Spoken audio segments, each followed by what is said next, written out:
We also find a world full of chaos, violence, inhumanity, and deprivation.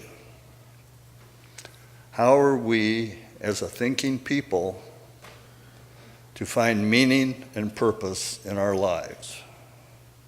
Or how to make sense of it all? The answer to these questions is more difficult for us UUs than most denominations because we don't all believe the same. We have atheists, agnostics, Christians, Jews, Muslims, Buddhists, on and on. We have no creeds to rely on. In fact, many Unitarians take pride in saying, deeds, not creeds. So when asked by someone what I, as a UU, believe, I have difficulty answering. My standard answer always is, I believe in freedom, reason, and tolerance. But I have people say back, oh, you Unitarians, you can believe anything you want. Or Unitarian Universalists believe in nothing. As if to say, we UUs have no moral standing because we do not believe most of us do not believe the literal interpretation of the Bible, or do not recite by rote man-made rules or creeds. So in the early 1960s, at the time of the merger of the Unitarians and the Universalists, there was a meeting called to decide, what do we as UUs believe?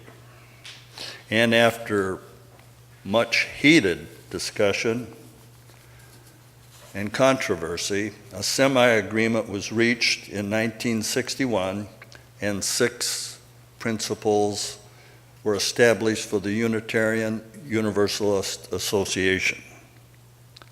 However, the discussion continued. It was not a settled matter. And the women in our denomination were the primary movers of keeping that discussion alive. The 1961 principles were blatantly sexist. They used terms such as the dignity of man and other such terms. So, because of all this discussion, a meeting was called in 1984 to reconvene and discuss our principles. And Unitarians are widely viewed as people who have trouble agreeing on most anything.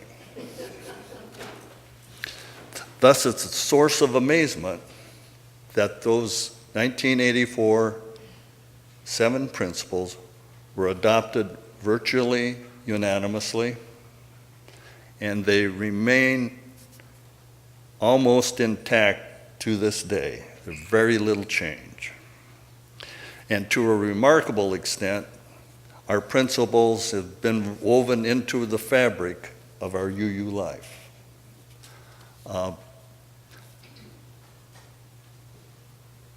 They are in the front section of our gray UU hymnal. They are printed each issue of our denomination magazine, UU World. Many churches print our principles in their order of service each Sunday. Most churches have them prominently displayed on a church wall. In fact, we do in our foyer.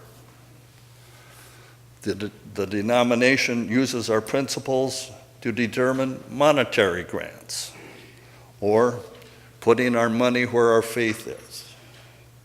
And the principles are also used to help prepare religious education materials. So I'm now going to read,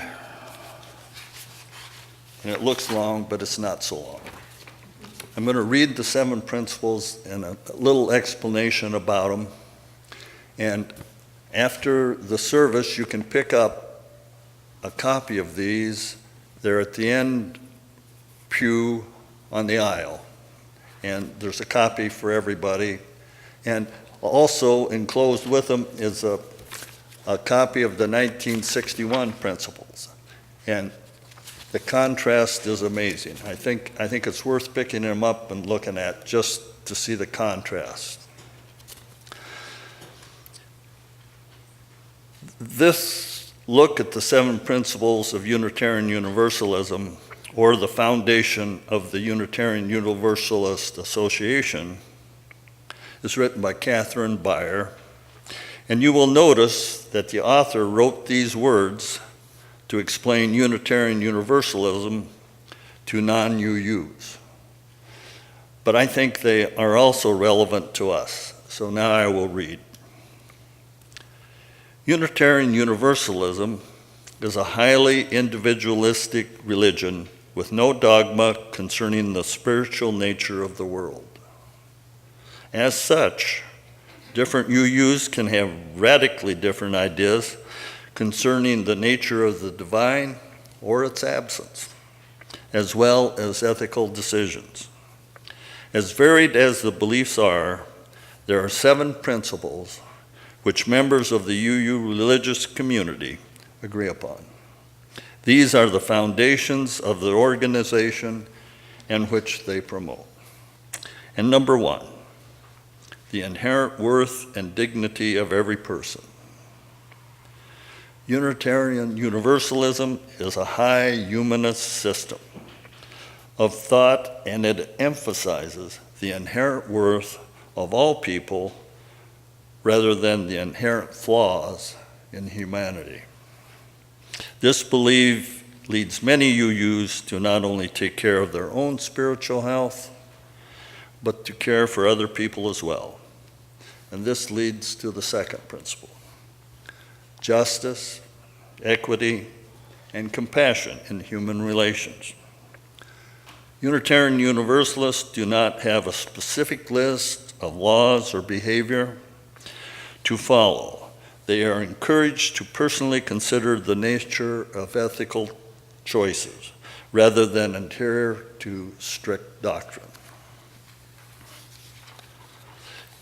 Yet, they do agree that ethical behavior should include the notions of justice, equity, and compassion. Countless UUs are known for social activism and charitable giving, and the majority have a general kindness and respect toward others.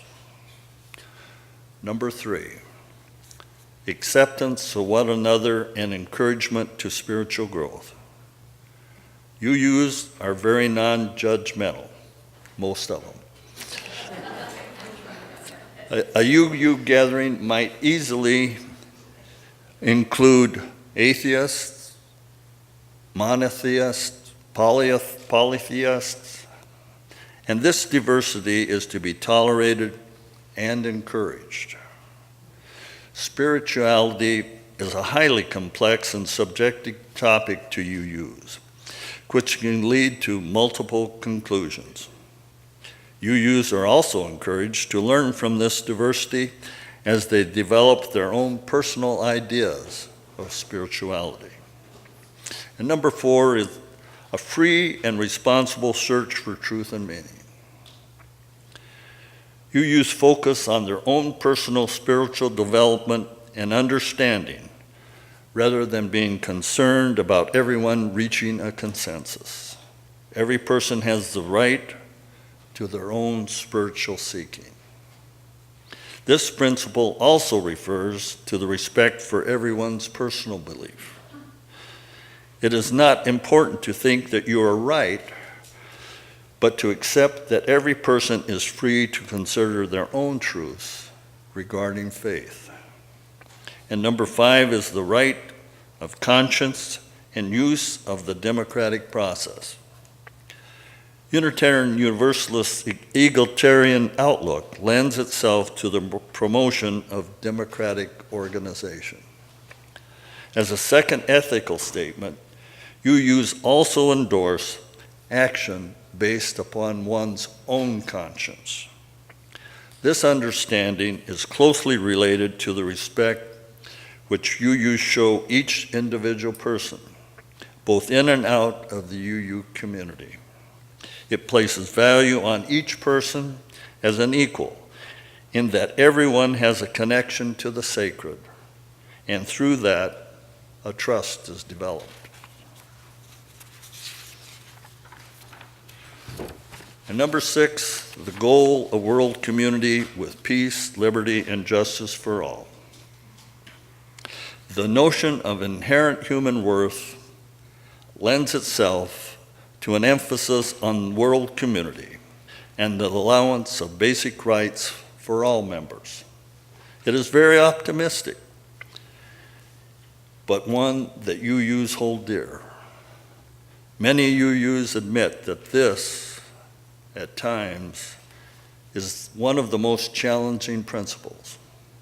It's not a matter of faith, but in the face of injustice, tragedy, and atrocities and school shootings, it can test one's faith. This principle speaks to the foundation of UU compassion and the fortitude of those who hold these beliefs. And the final one is the respect for the interdependent web of all existence of which we are a part. UUs acknowledge that reality consists of a complex and interconnected web of relationships. Actions taken seemingly in isolation can still have far-reaching effects, and responsible behavior includes being mindful of those potential consequences. In this principle, Unitarian Universalists broadly define that web of all existence. It includes one's community and environment, and many use the words, the spirit of life. It is all-encompassing and helps each individual understand society, culture, and nature while trying to support it where they can.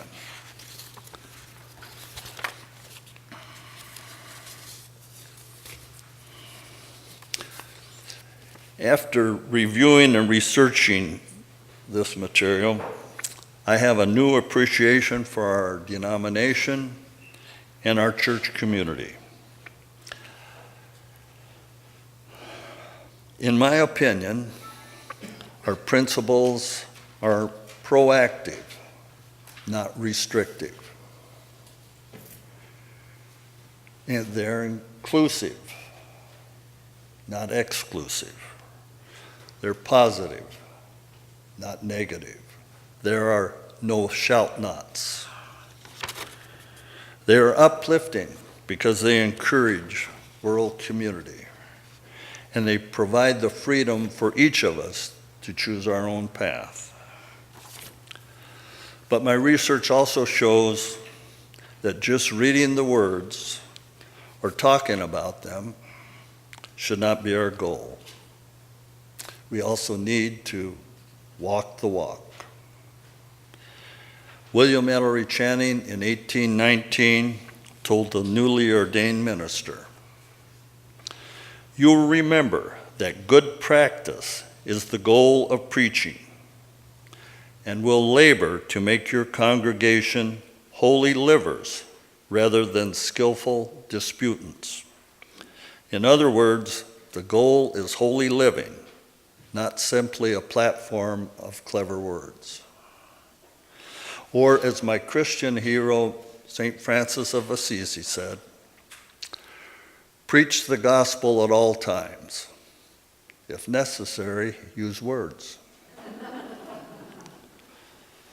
And in my words, our principles are a call for action and passion, not passivity and satisfaction. I hope you can see this 7-principle exploration has inspired me.